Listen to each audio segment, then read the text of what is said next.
Je retrace tout ce qui est les postes et télégraphes des années 40 pour honorer un petit peu la mémoire de mon arrière-grand-père également, qui était facteur pendant la guerre.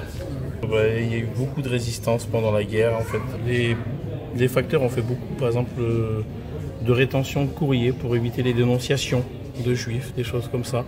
Ils ont fait passer beaucoup de messages aussi, parce que vu qu'ils avaient des laissés-passer, ça leur permet de passer des messages aux résistants.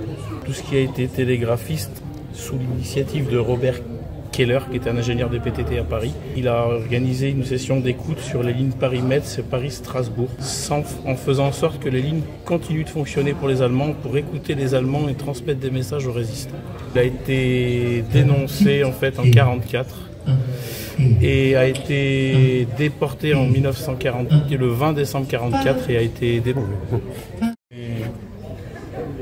À l'époque qui était en service pour les postiers, les facteurs et tout ce qui était... Ça, c'est des courriers d'époque. Des calendriers, des postes aussi d'époque.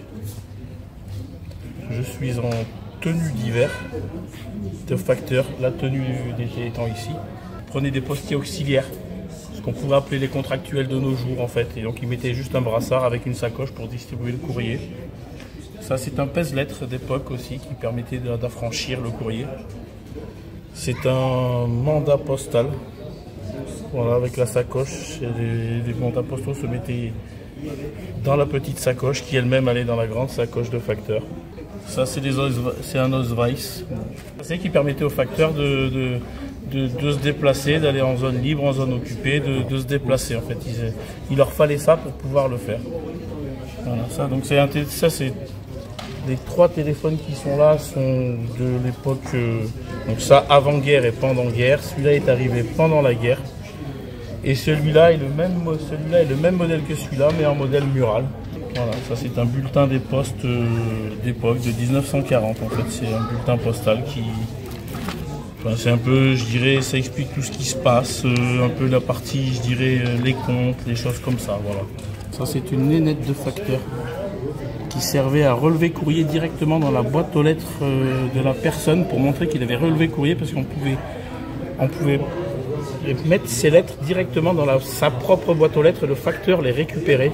Et il mettait un coup de tampon dans la boîte aux lettres pour montrer qu'il était passé, qu'il avait récupéré le courrier. Voilà, et ce petit tampon s'appelle une nénette.